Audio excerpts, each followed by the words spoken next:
Welcome to a special edition of the Bikes, Burpees, and Backhands. This is your host, Dave Matthews, on a somber evening, May 13th, 2019.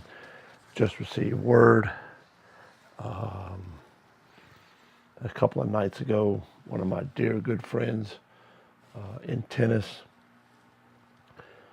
Mr. Eben Hardie.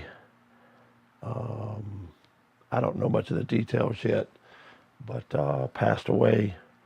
From what I've read so far, it was, passed away in his sleep.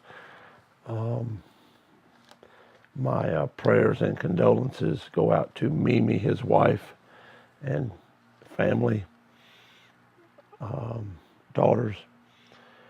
Eben has meant the world to me here in the Atlanta area ever since moving here in the late 80s, mid to late 80s. Moved here in 1986 with the intent of trying the satellite and pro circuit at the ripe old age of about 29 or so. After spending 3 years in Denver, Colorado, meeting a gentleman by name of Mr. Guy Fritz. Worked on my game there, and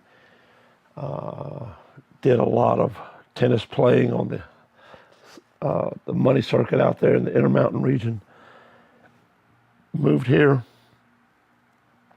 I think my first played a bunch of open division tournaments around the Atlanta area. In '87, '88, really just physically trying to get ready, doing a lot of things like running before work, sometimes working a double shift, 8-hour job during the day shipping, and then working at UPS on the red belt in the twilight, which is the evening shift. Going home, getting up, doing some training, playing a little tennis in between, but went out on the satellite circuit for about 9 months. Traveled anywhere from Central Florida, which is where it started, all the way through Alabama, Georgia, all the way out to Baton Rouge, Louisiana, Texas, up to Oklahoma and back. I think I put about 42,000 miles on my little Honda during that little stretch. But learned a lot of good things about the game of tennis, which was what I was really after, to educate myself, get better. And then came home after about 9 months of trying and getting close.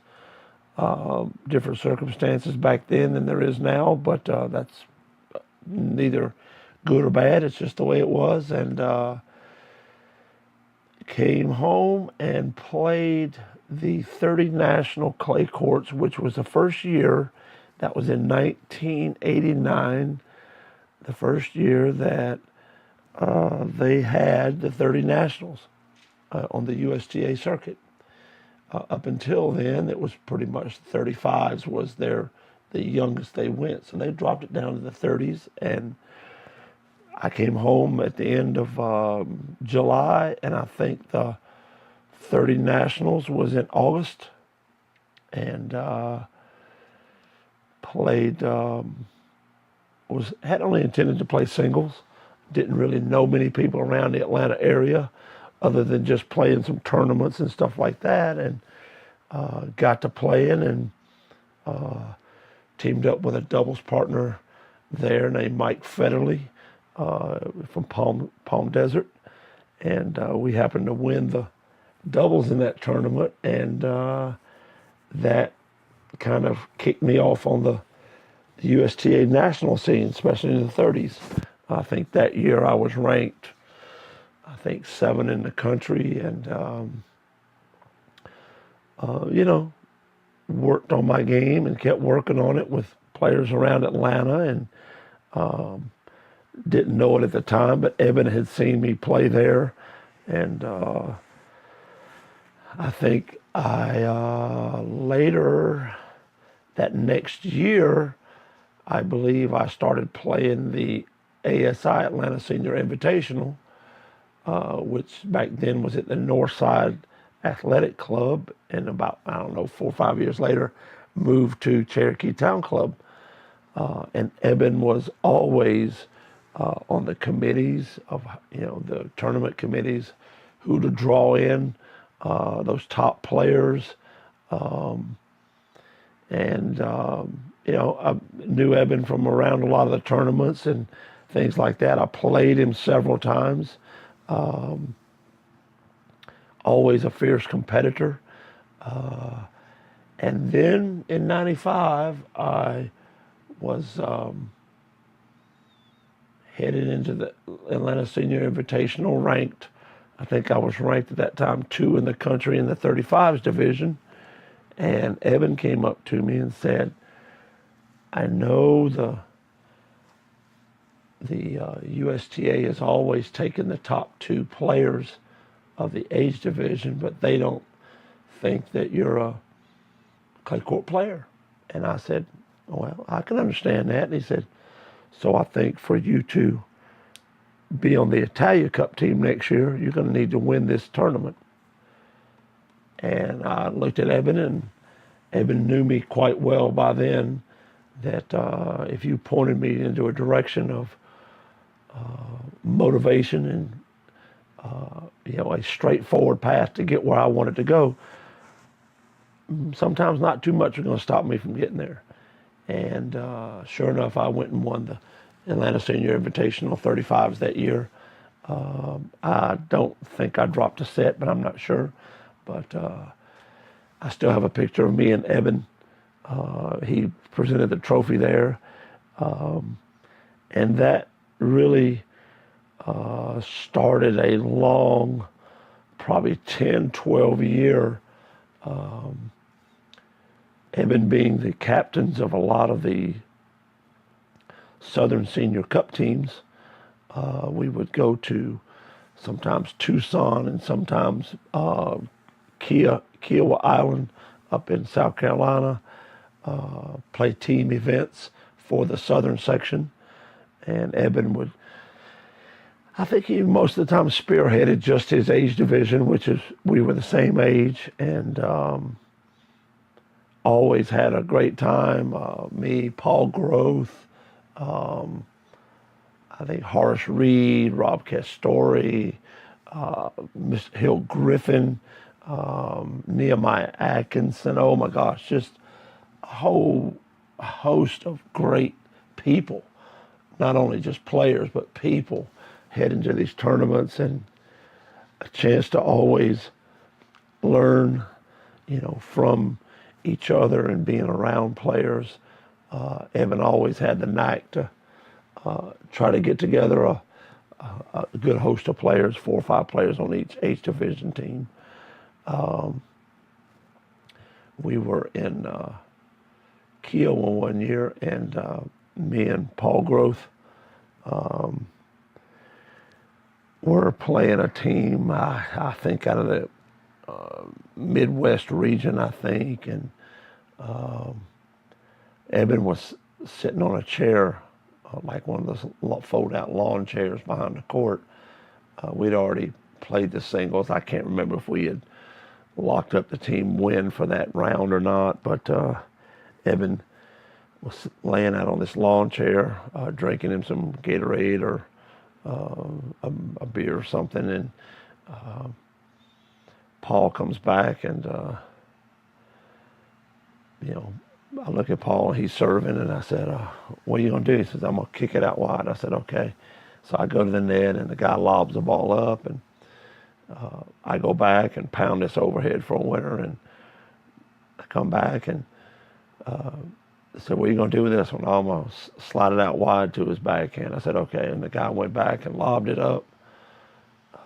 I pounded another overhead. When I go back to the deuce court, and I looked at Paul, and I said, well, what do you think? And he goes, let's try it again. I said, okay. So he kicked him out wide, and They got lobbed the ball, and I pounded it over. And as I turned around, I walked back to the baseline, and Eben literally had fallen off his chair.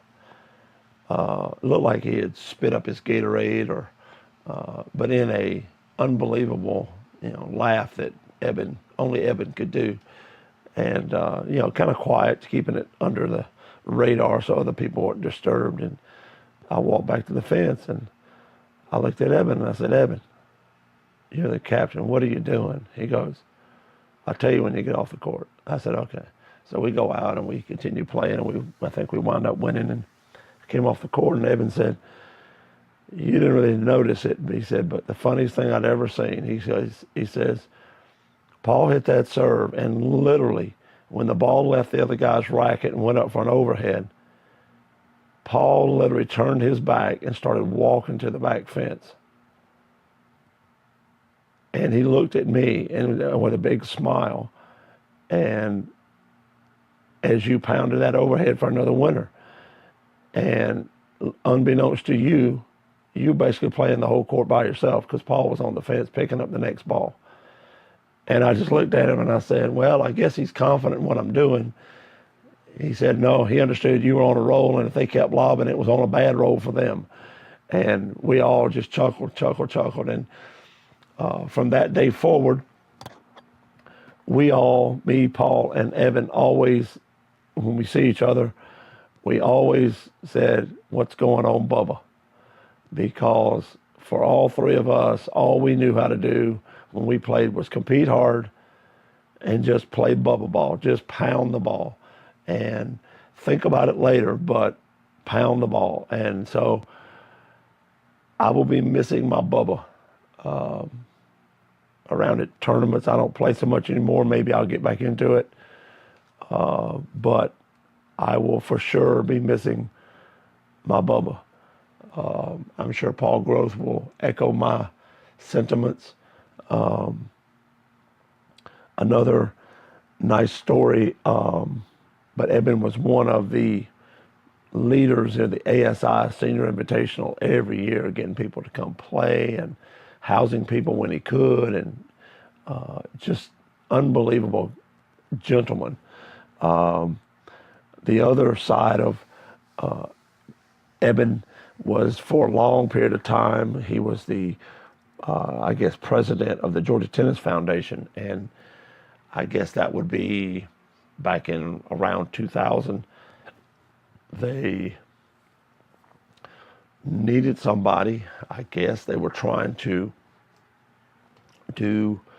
expose kids, a mass amount of kids, to tennis. And so they latched on with the YMCAs of Metro Atlanta, and him and Nell Long and Bill McCoy, who is the CEO of the Decatur Family YMCA branch here in Decatur, looked at me. And I guess because my wife did work at the Decatur Y, that helped. But I told them that we could start it slowly. Start it in 4 or 5 Ys, and during the summer we would go to the Ys, and during the summer camp we would take out some peewee nets and some foam balls and little rackets for the 10 and unders and try to get them to play some tennis and have some fun with them. Sometimes they only may be out there for 45 minutes of each age division, but we would rotate that around and try to expose as many kids as we could, knowing that maybe none of them play tennis, but maybe some of them that like what they're doing, even if it's in the heat of the summer, maybe they pick up a racket later on and start playing as just recreational, and that is exposing the game. Eben and Nell did such a great job. I could not have asked for two finer of people to spearhead the efforts. They trusted me 110%. I in no shape, form, or fashion ever took a large amount of money. I took a minimal amount of money to expose the kids because I wanted the grant to go as long as possible. It ran for 13 years, and as far as I'm concerned, they still use the largest part of our numbers to get people to, support their efforts in what they're doing now, which is totally different than what we did back then. Some of the Ys do some of their stuff, but I think they're looking for more players to come out, and I understand it, but not all people are competitive or highly competitive. So I think in 13 years of running that program with Nell and Eben there, we exposed over 110,000 kids. There was a stretch of about 8 years where they kept cutting our budget, and we kept exposing over 10,000 kids a summer, and that was in about a 10-week period. So we were very proud of our numbers. We worked very hard. We worked 5 days a week to get to those kids.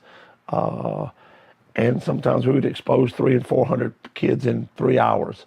And that was a lot of work, a lot of sore voices. People couldn't talk after the sessions were over, but we had a lot of fun with the kids.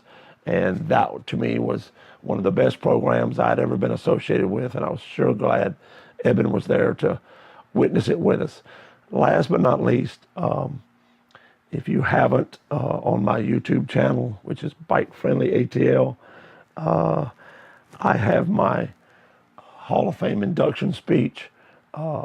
Eben called me the day that I was voted to be inducted. He called me and said he wanted to be the first one to tell me, because he felt that I, as much as anybody, deserved to be in the Hall of Fame. And I told him how honored and pleased for me to have him call me was even, to me, a higher honor, knowing everybody he had been around and everybody he has touched through tennis and his family and Mimi and everybody. It was very humbling for him to call me. He also, I guess, gave a short little speech to introduce me up to the podium for the Hall of Fame induction ceremony. And he is also on the induction. I guess they have a little promo about me. He is also on there, and he makes me sound bigger than I am, but that was Eben. Eben was just a true gentleman. Never a harsh word. He could debate with you. He could talk with you. He could, sometimes he would agree with you, sometimes he wouldn't, but he always was honest and just a true gentleman. And heaven has gained a great person. I will miss Eben dearly down here on this planet, and maybe I'll get back into tennis to resurrect Bubba Ball for Eben. But just to let Mimi and the family know, and everybody in tennis, that Eben will be missed. Our prayers and condolences here from the Dave Matthews family. Every time I saw Eben, all he asked about was, how's your family, and how's Nikki and Sarah and Janice doing? And I would say the same for Mimi and the family. And just, a true class act. Hard for me to believe that this giant has moved on to play on some golden courts up in heaven. He will be totally missed. And us at Bike Friendly Atlanta, we are always honored to have Eben around, and just a true gentleman. I come to you all of you on a somber note tonight, that Eben Hardie, my good friend, has passed away. And my prayers and condolences once again go to Mimi and the family. I will be doing my next podcast next week with Miss Michelle Fitzpatrick Thomas on her book, Through Deep Waters. Please stay tuned, and if you like what you hear, subscribe to us. That way you get it on your podcast app. It could be through iTunes or Podbean or Spotify. And I wish all of you a good evening. This will be a hard one for me to get over. Our family is very stunned as a lot of people in tennis are. This giant of tennis here in Georgia has moved on to the golden courts up in heaven. I wish you well, my friend. I will see you sooner than later.